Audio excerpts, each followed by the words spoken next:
John 8:32. You will know the truth, and the truth will set you free. Fear and control. Ano ang kinalaman ng takot sa control sa ating kapaligiran? Dear Lord, we thank you that you are in control. We thank you, Lord, that you take away our fears. And now we ask you to be our teacher, our preacher. Lead us unto greater knowledge of you. Kayo pong mangusap at mangaral, hanguin niyo kami sa kadiliman, sa kamangmangan, turuan at akayin. Dalangin namin ang lahat ng ito sa ngalan ng iyong anak na si Jesus. The fear of losing control is mother of many fears. Ano ang kinakatakutan natin na hindi natin makontrol? That's why people sometimes could be afraid when riding on a plane because you cannot control the plane. Somebody else is controlling it. Minsan natatakot ang mga taong ospital kasi biglang from being a free person, under the control sila ng mga doktor and other practitioners. Kung anong kakainin nila, anong iinumin nila, ay dinidikta ng iba. That's why many people don't want to be in prison because they are not in control of their schedule, their personal lifestyle.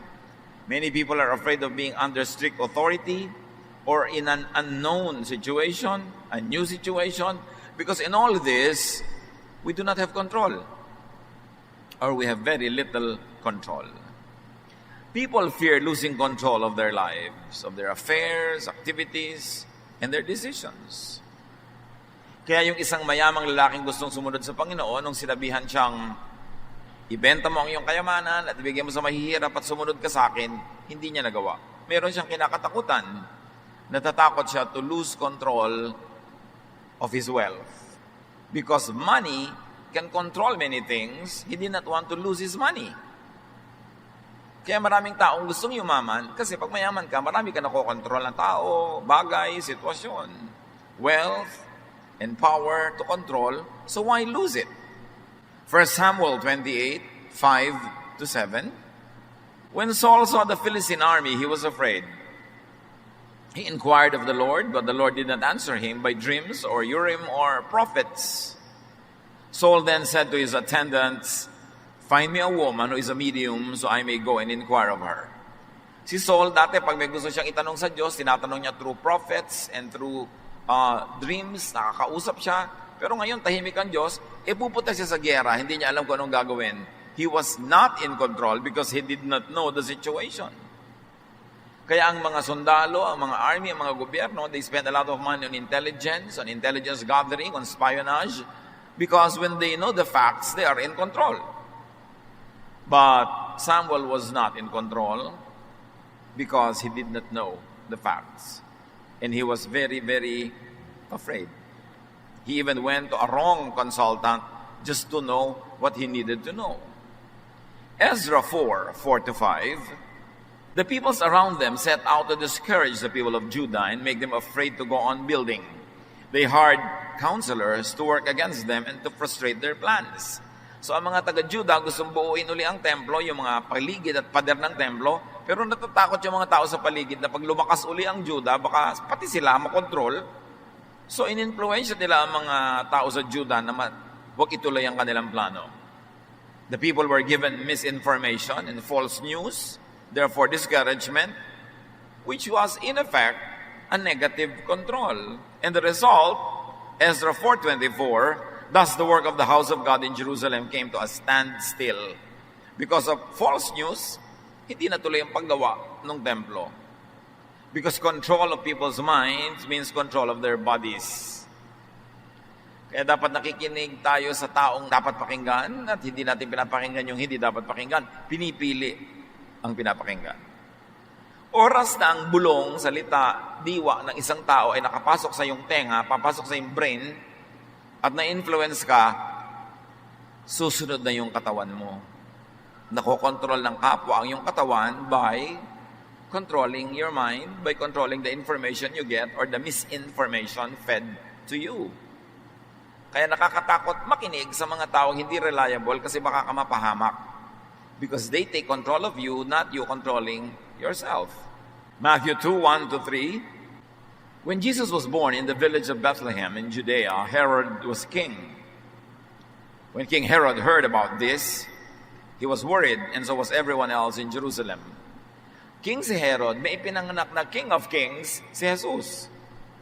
At hindi niya alam kung ano mangyayari pag lumaki ang batang ito, ano mangyayari sa kanyang sariling trono, so natakot siya. Because to be king, you are in control. But when there is another contender to the throne, when there is another king, there's a threat.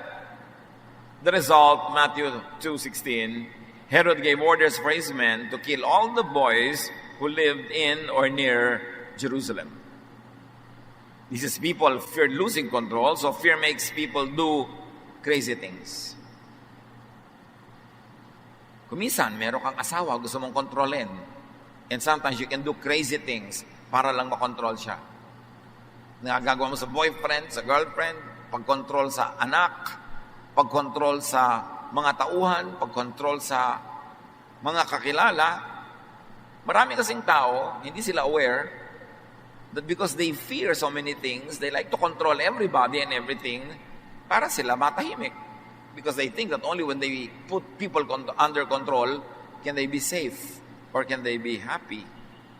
But when we fear losing control or when we like to control too much, we can do many foolish things.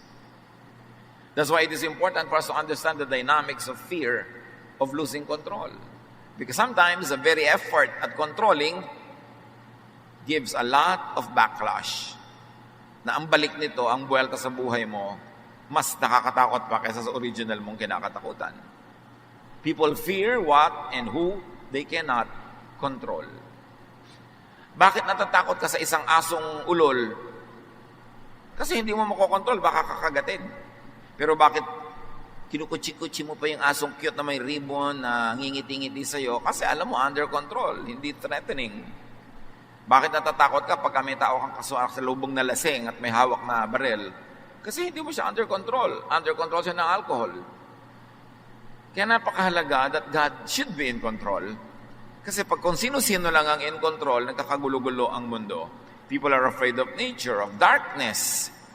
Maraming tao takot sa dilim kasi hindi mo alam kung ano yung nandun. May ahas ba? May tao ba? Mayroon bang danger? People are afraid even of nature. Natatakot ka sa lindol kasi hindi mo makontrol kung hanggang kailan ang uga, hanggang ano ang pwede niyang ugain. And people feel afraid. They are very afraid of the strong, especially if the strong is wicked. Natatakot tayo sa tubig. Maraming mga takot sa tubig kasi hindi mo nakokontrol yung tubig at pwede kang lumubog. Matthew 14:29-30, Peter got down out of the boat, walked on the water, and came toward Jesus. But when he saw the wind, he was afraid and beginning to sink, cried out, "Lord, save me." Una, natatakot sila kay Jesus, hindi nila kilala. Sabi nila, "It's a ghost." Pero sabi ni Jesus, "It is I, do not fear." So nawala yung fear nila kasi kilala na nila, alam na nila. Dahil takot tayo sa unknown. Pagkatapos, naglalakad ang Panginoon sa tubig. Gusto ni Pedro maglakad din sa tubig. Pinaglakad naman siya. Pero nung nalibang siya at napatingin sa mga hangin, again, the wind is mysterious, especially to ancient people. Natakot siya uli. And because of that, he lost the capacity to float. Lumubog siya.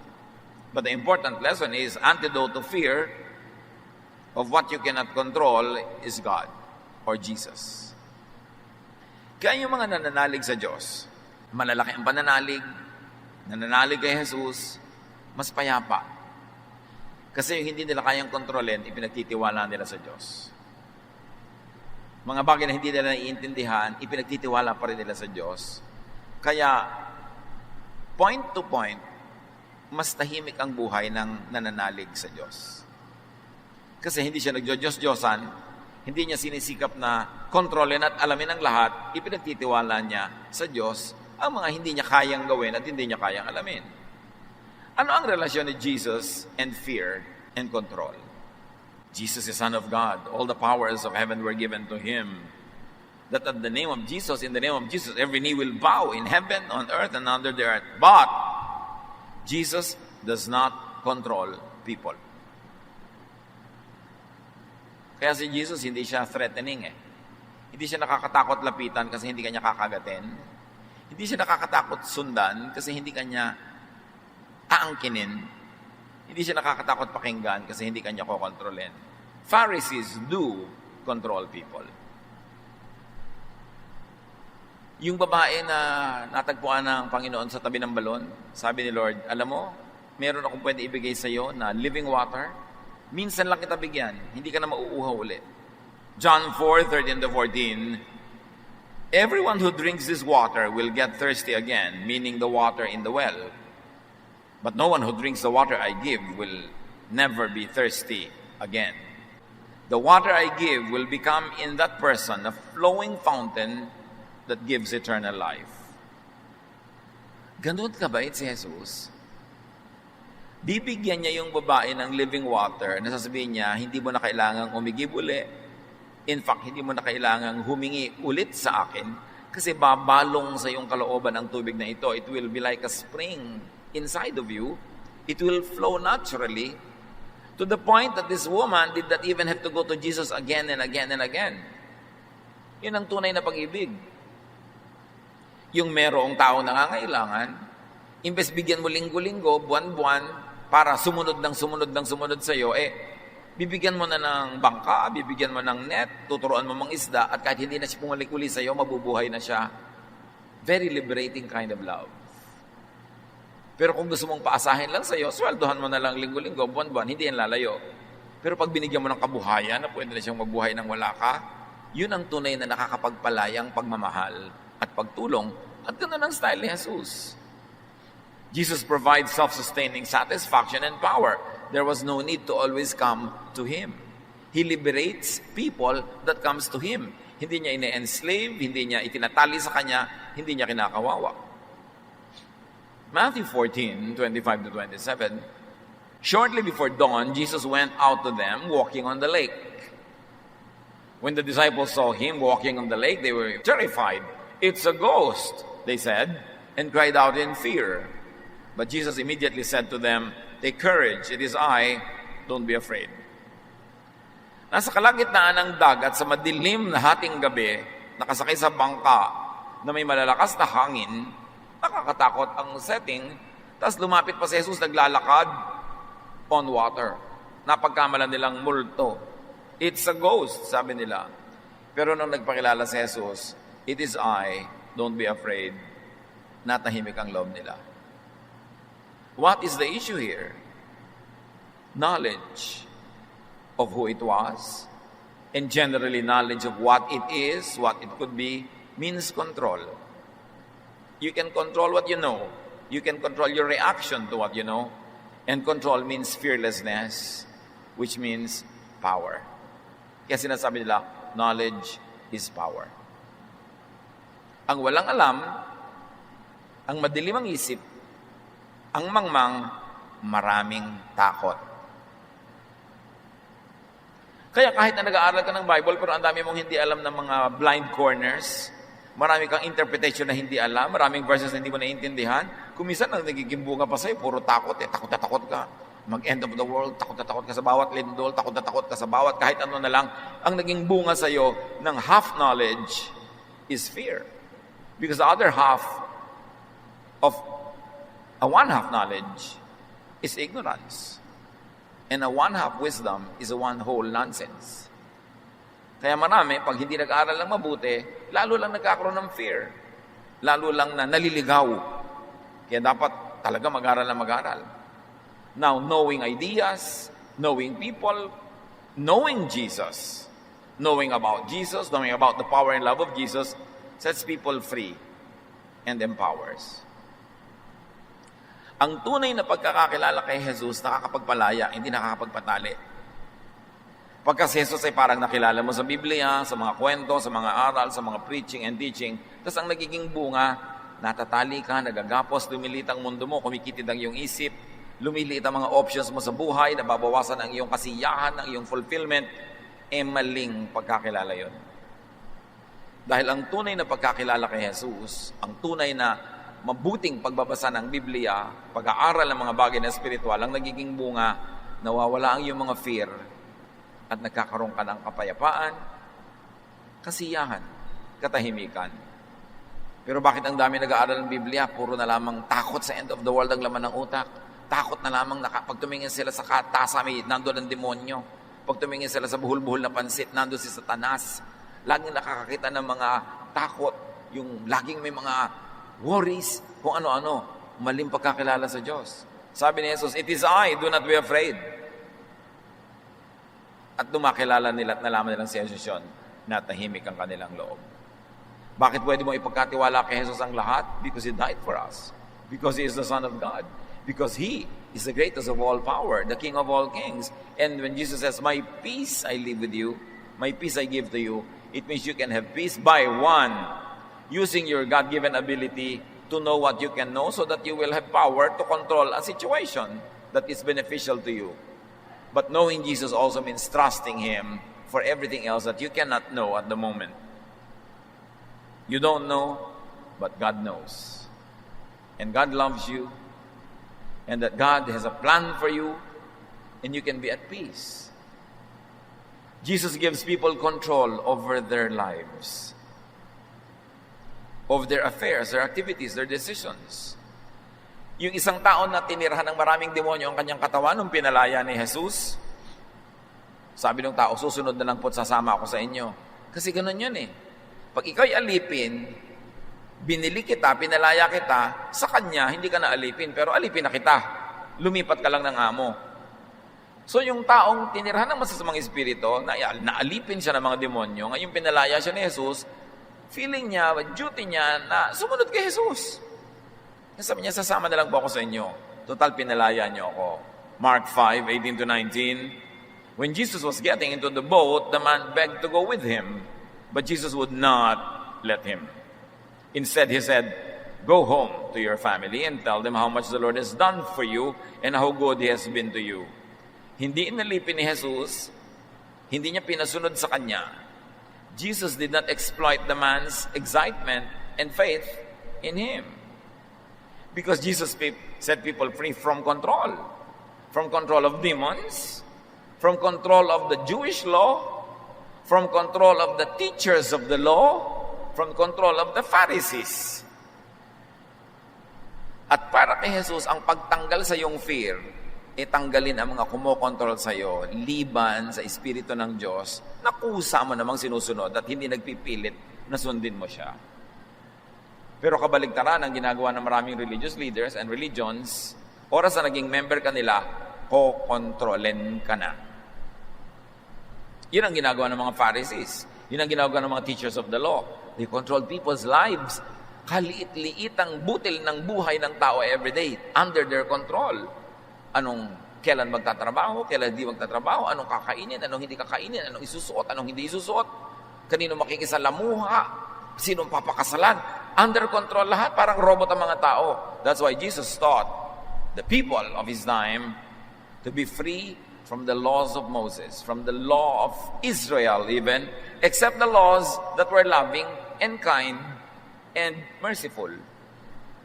Kaya yung pagkakaalipin ng mga tao sa Sabat, na wala ka nang pwede magawa sa Sabat, pinalaya niya, at then to very, very strongly demonstrate that, ginawa niya ang mga mahahalaga niyang hiwala, Sabat pa, kung kailan bawal magtrabaho.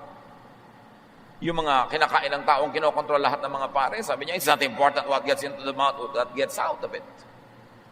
Pinalaya niya yung mga tao sa kanilang pagiging obligado na maging malupit sa nagkakasala dahil inuutos ang batas ni Moses, papatayin nila, babatuhin nila hanggang mamatay nagkakasala. Pero si Lord, ipinakita niya na pwedeng hindi mo batuhin.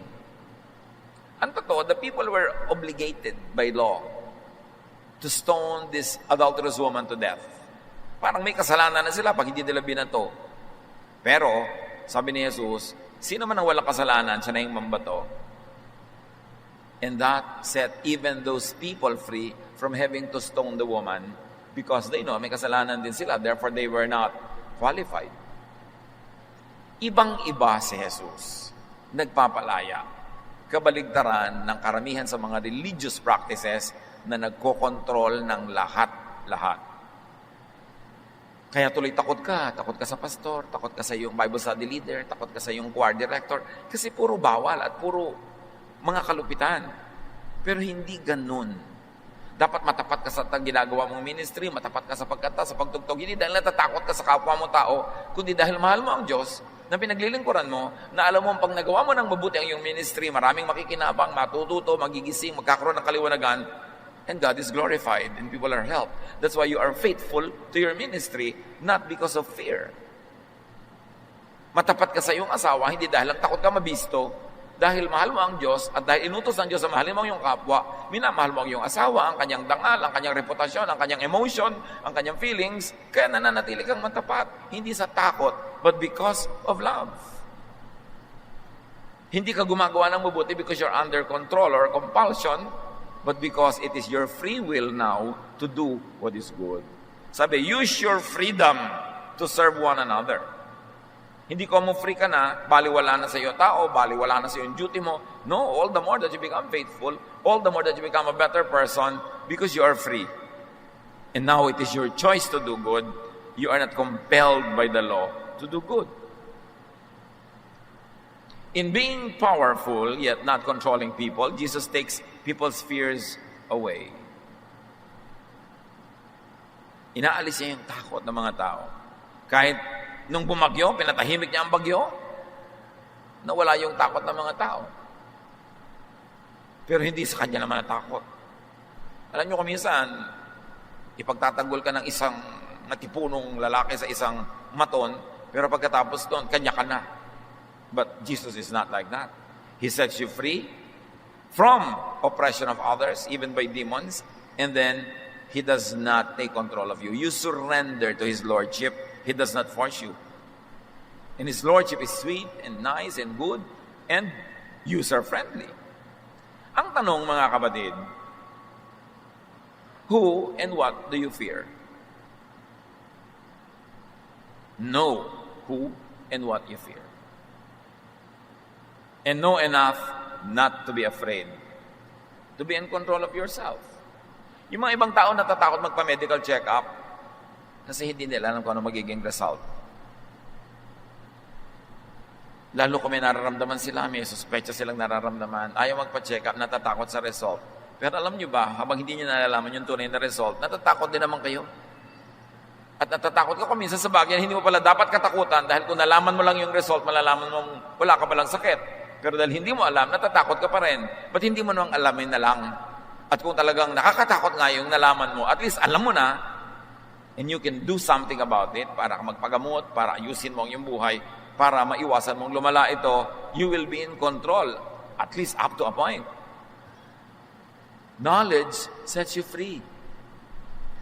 Kung nag-aalala kayo na meron kayong malalaman na karamdaman kaya ayaw nyo magpa-check up, lalo kayong dapat magpa-check up para malaman nyo. Kasi pag alam nyo na, malalaman nyo kung anong dapat nyong gawin.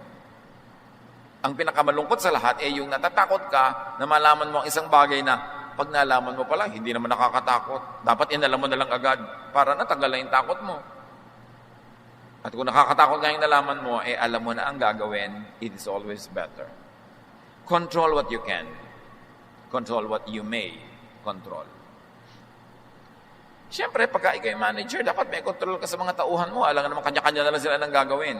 Pero yung control na alam mo dapat hanggang saan lamang. Magulang ka, dapat may control ka sa iyong sambahayan, sa iyong mga anak. Pero alam mo dapat kung hanggang saan lang yon, hanggang dapat lang na kailangan para yung pamilya nyo manatiling buo at ligtas. Pero may mga bagay na ibinibigay mo ng mga kalayaan, maging sa iyong anak, maging sa iyong tauhan, maging sa mga taong pinapakain mo, hindi mo sila kinokontrol buong buo dahil hindi ganoon ang style ni Jesus. Ano ang dapat nating nakokontrol para nababawasan ang mga fears natin sa buhay? Control your health. Up to how much you can control it. Yung worried ka ng worried, diabetic ka, tapos hindi mo makontrol ang kakakain mo ng kimpal-kimpal na asukal. Yung alam mo, diabetic ako, pero subo ka na subo ng leche flan. Tapos nag-aalala ka, ano na kinararamdaman ko? Control your health. Para mabawasan ang iyong fear. May kaya ka namang kontrolin eh. Yung hindi mo makontrol, ipa sa Diyos mo. Pero yung makokontrol mo, kontrolan mo yan. Control your finances. Bakit tayo maraming fear tungkol sa pera? Madalas, ang fear ay ito lang. You spend more than you earn. Nakakatakot nga yun. Kasi sasabog sa mukha mo one day, na may utang ka na pala, lubog ka na pala sa utang, o wala ka na pala gagastusin, o napahamak ka na because you're spending more than you're earning. Control your career. Natatakot ka na hindi ka umasenso, hindi ka ma-promote. Kontrolin mo yan. Dagdagan mo asset mo, dagdagan mo karunungan mo, dagdagan mo mga training mo. It's a way of controlling the direction of your career. Natatakot ka sa environment. Control your environment. Tumigil-tigil ka ng katatapon ng plastic kung saan-saan. Tumigil-tigil ka ng sobrang consumption ng mga disposables. Tumigil-tigil ka ng pag-pollute sa hangin, ng pagsira sa kalikasan, para huwag kang matakot na balikan ka ng kalikasan one of these days. In other words, what do you fear? You have to have more knowledge, which means more control. And more control means less weakness, less fear. So control what you must. Not other people, control yourself. So that you will not be afraid of what you could be doing. Put yourself under your own control. What you cannot control, give and lift up to God. Paano mo makokontrol ang grade mo, estudyante? Natatakot ka, baka ka bumagsak pagka binigay na yung grades. Every day, control your attendance sa school. Control the submission of your homework and other requirements. Control your review time, your study time. Makokontrol mo ang grade mo. Pero yung wala kang ginagawang pagkocontrol doon, you will be under the mercy of whatever grade is given you, then you have a lot of fears. Marami tayong dapat kinokontrol. Because God is God of order. And order means you control. Pero ang control natin, kuminsan, ginagamit natin to control people, their emotion, we manipulate them, we control their activities to suit our taste. Hindi yon. Ang kontrolin mo, sarili. At pag inayos mo yung sarili mo, susunod ang buong environment, naaayos din. Up to a point. Up to a great point. And when afraid or feeling weak, remember God. Because when you are not in control, God is. What you cannot control, God can. Matthew 14:29, then Peter got down out of the boat, walked on the water, and came toward Jesus. Because his knowledge of Jesus enabled him to surmount even physical realities and difficulties. Ang ganda ng symbolism ng kwento. Na sa mga naniniwala, walang imposible. Pag naniniwala ka na pwede ka maging honor student, hindi yun imposible mangyari. Kasi yung paniniwala mo will guide your everyday activities hanggang naging weekly, naging monthly, naging buong semester na yung activity mo, ang ending, naging honor student ka. Kailangan may pananalig. Kaya importante yung pananalig. Huwag niyong tinatanggalan ng tao ng pananalig. Di ba dalag nananalig siya sa sobrang mali? Kasi yung pananalig energizes us. Naniniwala yung tao halimbawa sa isang doktor na magaling yung doktor, huwag mong siraan yung doktor sa kanya dahil pag nawalan siya ng pananalig, mawawalan din ng bisa yung paggagamot sa kanya ng doktor na yun. Gagamutin mo ba siya? Nananalig ba siya sa'yo? Kuminsan, we are in a religious and a spiritual journey na nasa gitna pa lang tayo, wala pa tayo sa dulo, hindi pa natin talaga alam ang lahat, hindi pa natin nasusukat ang lahat. Tapos yung ibang tao, guguluhin mo agad ang pananalig nila para masabi mo lang na may konti kang alam. Pag ginulo mo ba yung pananalig nila, may ipapalit kang iba na kasing tibay o mas matibay? Because one of the unkindest things that you can do to people is to shake their faith and not replace that with a stronger and a better one. Pag wala nang inaasahan, pag walang pinapaniwalaan, mas nawawalan ng direksyon ng tao sa buhay niya. Kaya importante na may pananalig, lalo sa mga talagang napatunayan ng mabubuting bagay. Jesus and faith empowers people to conquer fears, to transcend limits, and to achieve great feats, great projects, to do great things. Jesus, our faith in Jesus, can empower us to conquer our fears. What are your fears? Ilapit sa Panginoon. Tulad nga ng binanggit natin, kung makakatulong sa inyo na mag-aral, magsanay, para hindi kayo natatakot. Natatakot ka magbaneho dahil Hindi ka sanay? Magsanay ka na magsanay para matanggal yung takot mo.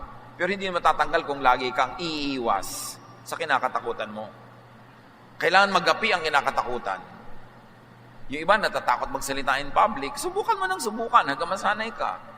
Natatakot yung iba na magsabi ng tulay nilang niloloob. So buong buhay, kinikimkim na lang niloloob nila.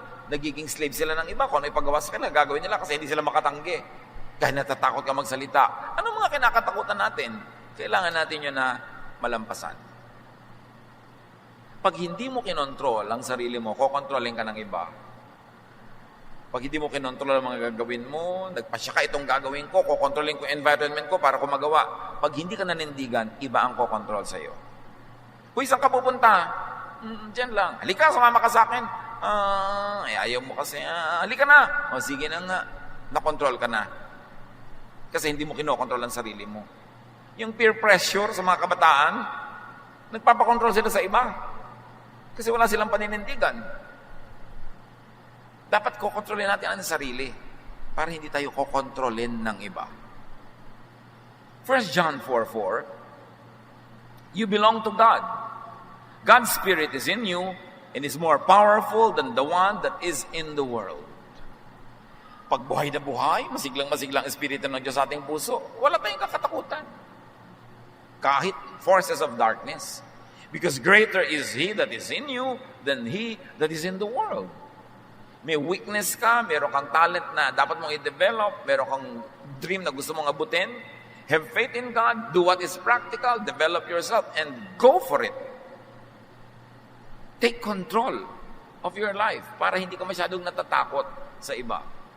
2 Timothy 1:7, for the Spirit God gave us does not make us timid, but gives us power, love, and self-discipline. Ang Espiritu ng Diyos kumikilos para hindi tayo gawing mahiyain o kimi o dungo. Pagka dudungo-dungo ka, kikimi-kimi ka, babatok-batokan ka ng lahat. Aakay-akayin ka, itutulak-tulak ka. Sabi, hindi ganyan ang Espiritu ng Diyos. Matapang, pero hindi gumagawa ng masama. Naninindigan sa tama, hindi laging nakikisama. Kung ang pakikisama ay magiging pakikisama, minsan, gino-glorify natin yung magaling makisama. Up to a point, it is useful, lalo nung tribal level ng ating civilization, na kailangan mo ang tulong ng kapitbahay mo para ka mabuhay. Kailangan talaga makisama ka. Pero meron tayong isang katangian na hindi natin laging naitatanghal, ito'y paninindigan. May mga panahon na hindi ka dapat makisama, dapat kang manindigan.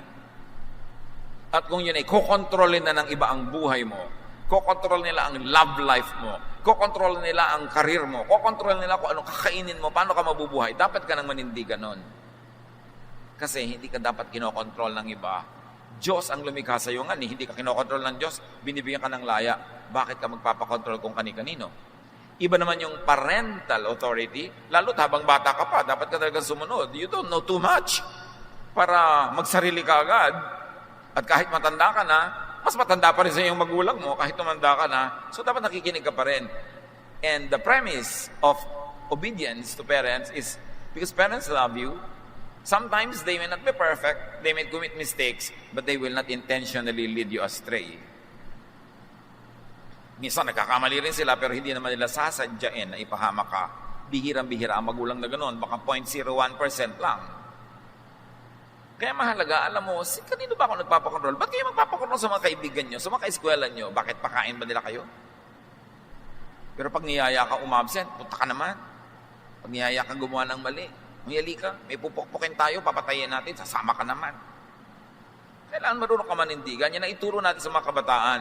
You should not be under the control of your friends.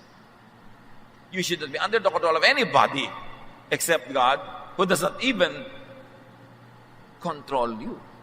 Because you have to submit to God willingly.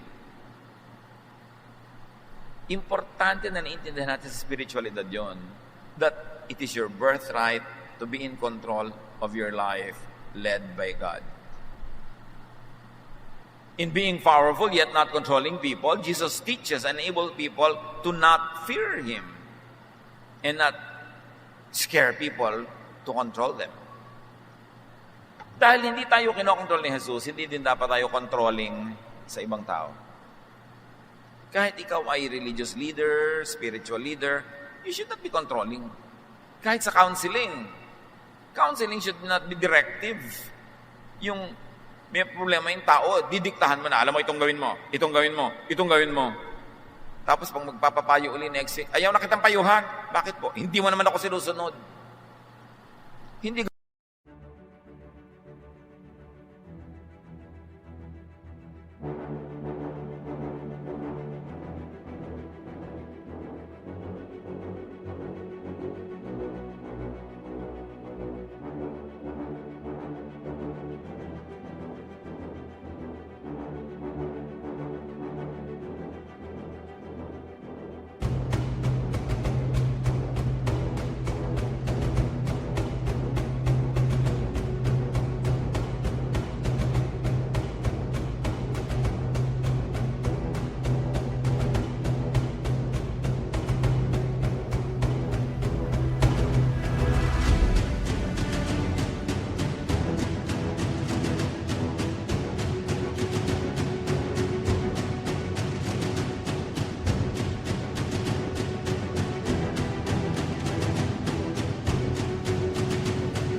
Doon ang payo.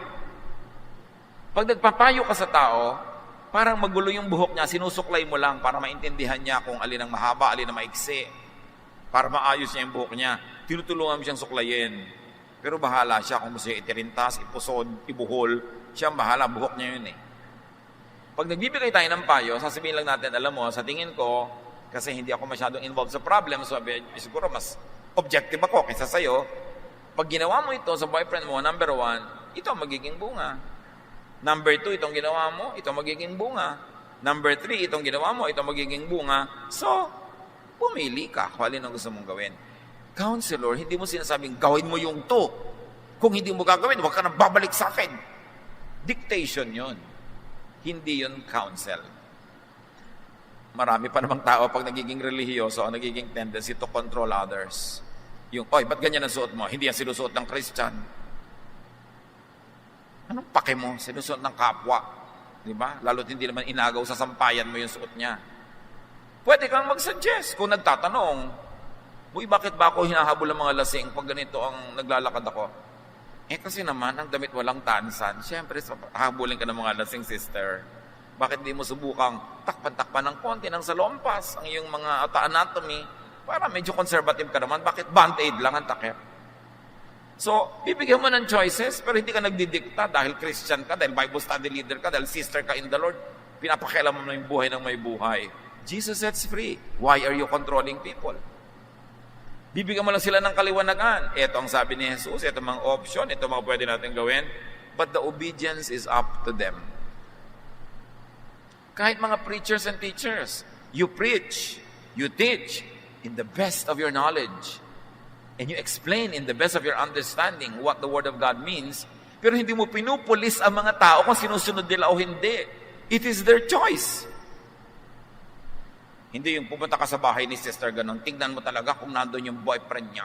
Yung ganon, parang Gestapo state, para kang mga espiya nung panahon ng Hapon.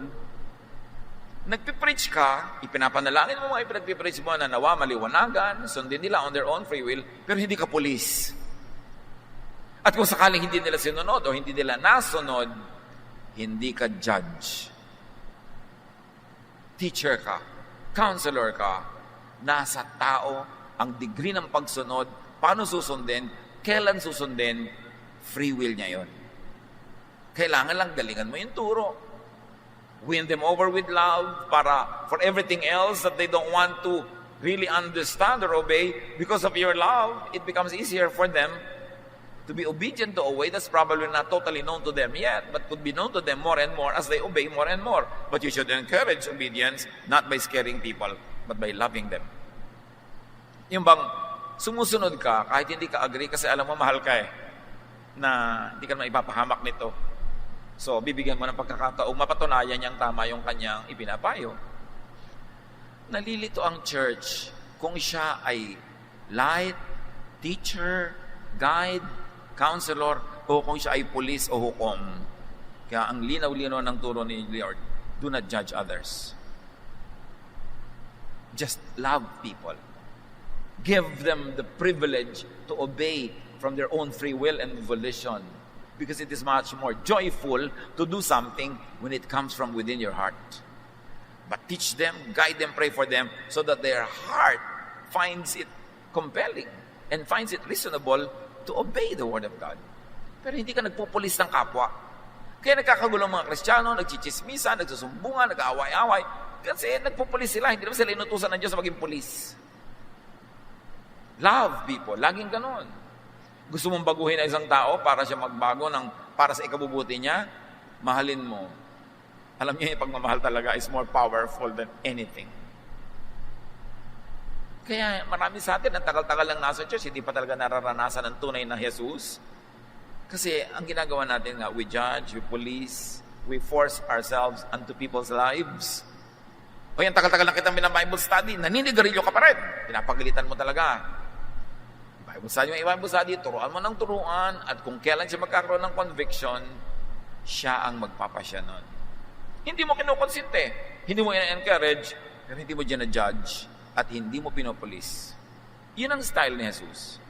Jesus sets people free from satanic control through outright deliverance. May mga pinalayas talaga siya mga demonyo, at meron naman sa pamamagitan ng love. Kaya naman pala problematic tong tao na to, kaya nagsasalita na ang dami-daming boses. Kaya pala nagkakaroon ng split personality ito. Hindi naman pala demonyo, depressed lang. Lonely, sad, alone, afraid. 1 John 4:18, there is no fear in love, but perfect love drives out fear. Because fear has to do with punishment. The one who fears is not made perfect in love. So dapat gumagawa ka ng mabuti, hindi dahil takot ka sa parusa, kundi dahil mahal mo ang Diyos, alam mong mahal ka ng Diyos. Gumagawa ka ng mabuti sa kapatiran kasi alam mong mahal ka nila, mahal mo sila, hindi dahil takot kang madisiplina. When people do not suffer from being controlled, when people do not suffer from wanting to control others, they become free. They find rest and peace. Pag kinokontrol ka ng iba, hindi ka free. Tama. Pero pag nangko-control ka rin ng iba, hindi ka rin free. Pag tinatalian mo sila, kahit saan sila pumunta, kasunod ka dahil hawak mo yung tali. Yung mga taong lagi nagsiselos, nagko-control ng kapwa, nagbabantay ng kapwa, hindi kayo free. Kasi, dapat kayong matulog, hindi kayo makatulog, nagmamanman kayo. Dapat kayong mapahinga, hindi kayo nagpapahinga. Dahil may kayong iniisip, gusto nila silang kontrolin. Pati ang mga mangyayari, kokontrolin nyo kung sino makakasama niya, hindi nyo makakasama. Para kayong engineer, script writer, director ng pelikula, dinidirect nyo lahat ng tao sa inyong paligid. Nakakapagod yun. Hindi kayo mapapahinga. Kaya kung meron kayong loved one, meron kayong papa na kailangan nyo pang bantayan, pawalan nyo na lang. Kasi yung dapat bantayan, pag hindi kayo nakatingin, magwawala din yun. Hayaan nyo siya. Kaya nga sabi, if you love something, set it free. If it comes back, it is yours. If it doesn't come back, it never was yours. Kaya kung meron ka diyang loved one na nandyan lang dahil nakabantay, marino ka, it's not worth it. Pawalan yun, nakakapagod yun. Dapat hindi ka habol ng habol. Dapat, kusa siyang pumupunta sa'yo. Mapapahinga ka. Doon ka lang mapapahinga pag hindi ka nang kokontrol ng iba. Yung kailangan mo pang kunin yung SIM card niya, yung kanyang password, tapos para kang detective na nakabantay sa lahat ng mga post niya, nagla-like sa kanya, may 100 siyang friend, lahat tinitingnan nyo, minamanmanan nyo. Hindi kayo free nun. It's not worth the relationship. It's not worth it. Na napapagod kayo, napupugayat kayo ng kababantay, kapipigil. No. Hindi yung style ni Jesus. You don't become free that way. John 14:27, peace I leave with you, my peace I give to you. I do not give to you as the world gives. Do not let your hearts be troubled and do not be afraid. So you see, ang peace nandun lang sa setting people free and being free yourself. Yung kailangan mong hulihin, bantayan, itali, ikulong is not worth it. Huwag na lang. Get freed from your personal demons. Marami tayong mga takot, marami tayong mga fear, only because we like to control. Let go. Relax. Yung mga sobrang nagpapasikat, yung merong kang birthday, gusto mo perfect ang lahat kasi magpapa-impress ka sa lahat ng bisita, nakakapagod yun. Yung babayad ka pa ng mga sikat para umaten, para mapag-usapang may sikat na umaten sa iyong event, wag na lang. Kung sino talagang willing pumunta para hindi ka pagod. Importante yun. What is freedom and choice to control personal life? Give people choices. Give people freedom. Nakakapagod yung binabantayan, nakakapagod din ang magbantay. Dapat, pahinga ka. Kung ayaw niya sa'yo, huwag mong pilitin. Pag lumuwag-luwag yung tali mo, aalis din yun. So ngayon na, kaysa bukas, iiwan ka pa rin pala next week. Di ngayon na, para mag-start ka na makamove on. Huwag mo siyang pigilin. Matthew 6:24, you cannot be the slave of two masters. So kung nasa Diyos ka, dapat free ka from satanic control. Dapat hindi ka nagpapadeceive that you get into the business of controlling others and being controlled by others. John 8:11, Jesus told her, this is the woman caught in adultery, who was accused by everybody. I am not going to accuse you either. You may go now, but don't sin anymore. You see si Lord? Kaya siya nakakapahinga, nakakatulog kahit may bagyo eh.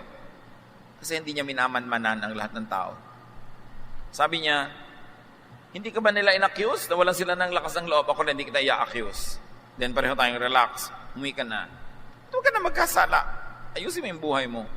Hindi niya sinabing, bukas, checkin kita ha. Kasi mahirap yun sa kanya at mahirap din doon sa tao. Judgment means control. Pag ikay niya na-judge ng sino man, under control ka. Kaya kung sasali ka ng beauty contest, ang judges, hahanapin 36, 24, 36. Slave ka nila. Hindi ka makakain na gusto mong kainin. Hindi mo gagawin mo kasi kailangan sundin mo yung standard nila. Because judgment means control. Pagka yung mga taong kasama mo, ginadjudge ka sa suot mo, sa kinakain mo, nakokontrol ka nila para huwag ka nilang pagalitan, huwag ka nilang pagchismisan, nagpapakontrol ka kahit ayaw mo. Kaya ayaw ni Lord ng judgment. Kasi gusto ni Lord ng mga tao may laya. Forgiveness is freedom. Kaya si Lord forgives. Di ba pag merong may utang sa'yo, habang hindi mo pa pinapatawad kasi hindi makabayad, hindi ka matingnan, hindi ka masalubong, hiyang-hiya, parang bulate pagkakaharap ka, o nagbubulag, hindi ka nakikita, kasi may utang na hindi pa bayad.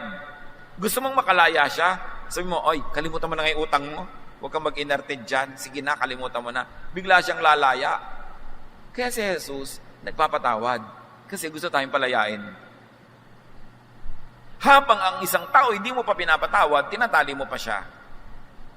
Yung may nagawa sa yung mali, pero pag nagpapatawa, hindi ka tumatawa. Hindi mo pa pinapatawad, hawak mo pa siya. Pero alam mo ba na hawak ka rin niya?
Tinatalian mo siya, nandun siya sa kabilang dulo ng tali.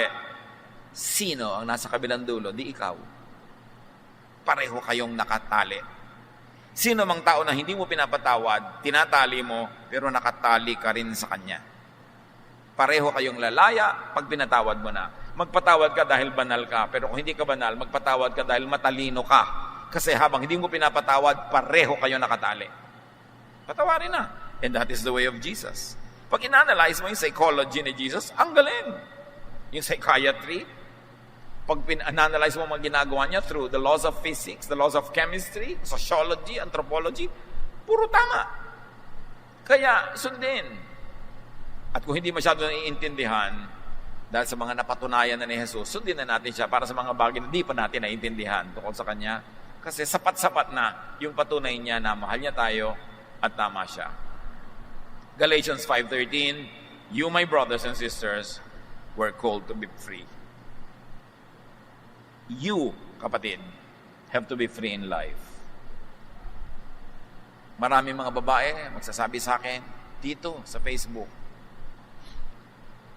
gusto ko pong gawin ang magagawa kung gusto kong gawin sa buhay, pero hindi ko magawa dahil umaasa lang po ako sa husband ko, sa income niya ay napakaliit. Hindi maghanap buhay ka. Marami namang paraan para kumita kahit may anak ka, kahit meron kang ginagawa. You have to be free. And freedom means also financial freedom. Natural, kung umaasa ka lang lagi, kay asawa mo yan, kay anak mo, magulang mo, umaasa ka, hindi ka talaga free. Hindi mo mabili yung gusto mong bilhin kasi pagka kumukuha ka ng gano'n sa supermarket, nakatingin na sa'yo. Kailangan mo ba yan? Siya kasi magbabayad. Hindi naman. Babalik mo na siyempre. Kung may pambayad ka, hindi ko to kailangan, pero gusto ko rin bilhin. Hindi meron kang kalayaan. Kaya financial freedom is important. Empower yourself to be fearless. Empower yourself to fear less.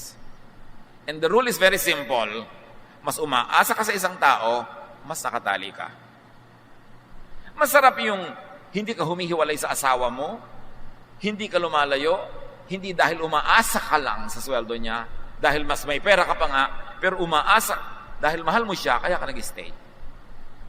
Hindi na-oobliga ka lang. Ang daming, naku tito, sasabihin nila sa akin sa Facebook, kung may pera lang ako, iniiwan ko na to.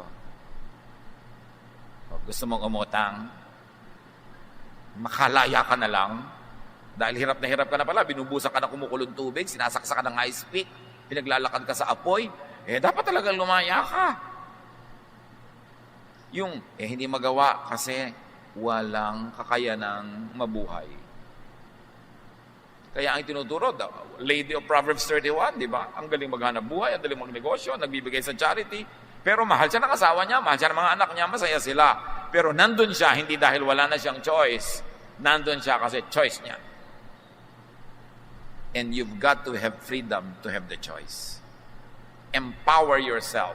Children of God should not overdepend on others, even emotionally, financially, materially. We should produce more than we need so we can give what is in excess to others who are less capable to support themselves. Luke 4:18, the Lord's Spirit has come to me because He has chosen me to tell the good news to the poor. The Lord has sent me to announce freedom to prisoners, to give sight to the blind, to free everyone who suffers. That is the work of the Spirit of God. That is the work of the Son of God, to set people free. Kaya si Mary, na kinokontrol ng kapatid niyan si Martha, sabi ni Martha, yung kapatid ko si Mary, bakit nakikitumpok sa inyo dyan sa usapan? Ipadala nyo sa kusina where women belong. Sabi ni Jesus, well, Mary has chosen the better thing. It will not be taken away from her. Pinalaya niya mula doon sa atin na gusto siya laging isubsob sa kawali. Gusto niya mag-aral. Yung mga babae na pinalaya ng Panginoon, sinusundan siya hanggang Jerusalem. Pinalaya niya mula sa household duties para magawa rin nila yung tawag sa kanila ng Diyos, yung calling sa kanila ng Diyos. Yung mga tinitira ng demonyo na nakatira sa kuweba, pinuntahan niya, pinalaya niya, nakauwi sa sariling bahay. Yung babaeng Samaritana na umiigib sa tanghaling tapat sa pag-iwas sa mga chismosa sa bahayan niya, kasi paghapon, nandun na lahat ng chismosa sa balon, pupunta siya tanghaling tapat para walang tao. Pero nung pinalaya ni Jesus, binigyan ni Jesus ng self-worth, ng realization, siya pa ang pumunta sa mga kapitbahay. Sabi niya, ay alam niyo, minamit ako, ang galing ha, ito na yata yung Misaya, halik kayo, pakinggan niyo. Si Jesus nagpapalaya, hindi nagkukulong. Sadly, many religious teachings nagkukulong imbes magpalaya.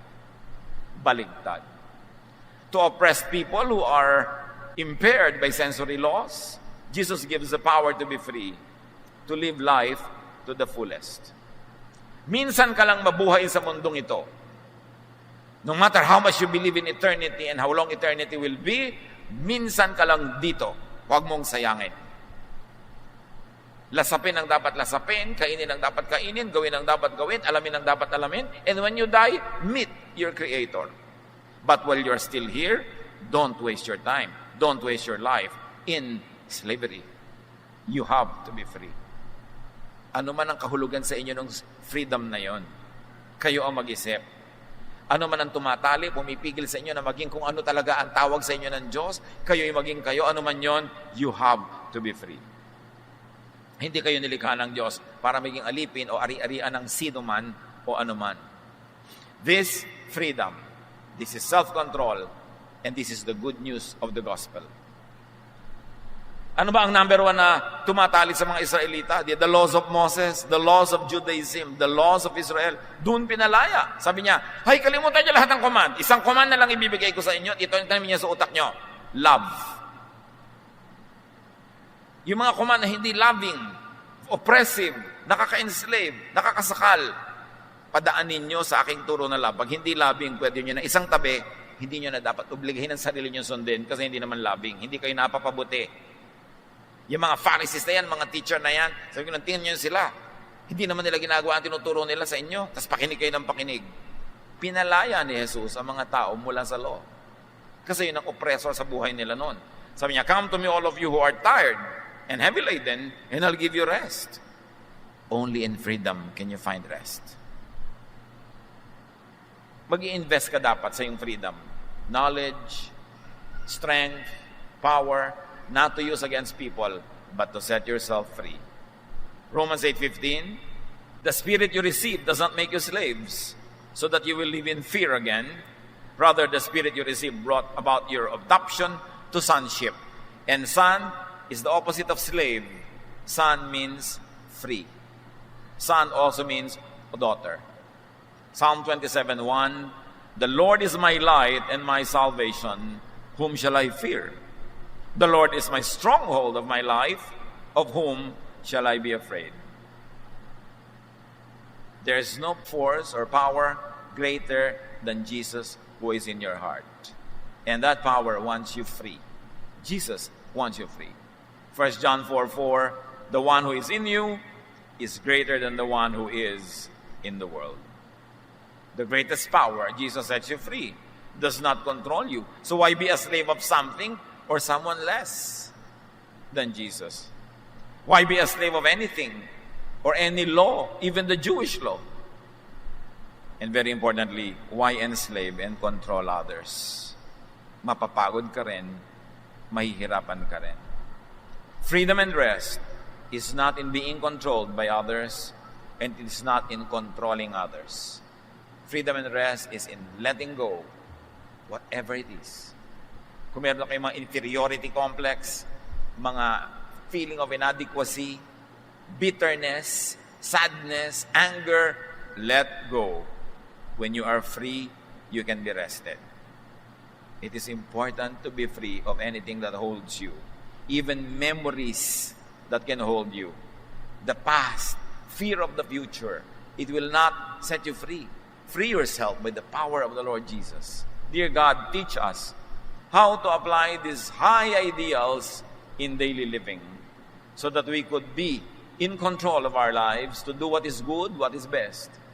Teach us, Lord, to avoid this great temptation to control others, because that also controls us, that also enslaves us. Pag bulay-bulayan natin sumandali, huwag pagmadalian. Your freedom means so much that Jesus died for it. Isipin how to be free from those that oppress us. Maybe it is self-imposed, self-made, self-manufactured, or made by others. Ask God how you can strengthen yourself so you could declare freedom, autonomy, and independence. And if you're going to be with people, you love people and stay with people, it is because it is your free will. It is because of your love, not because you're afraid. Lord, finish this message in the hearts of your people. Lead us to apply this in daily life. Spend some moment in silent reflection.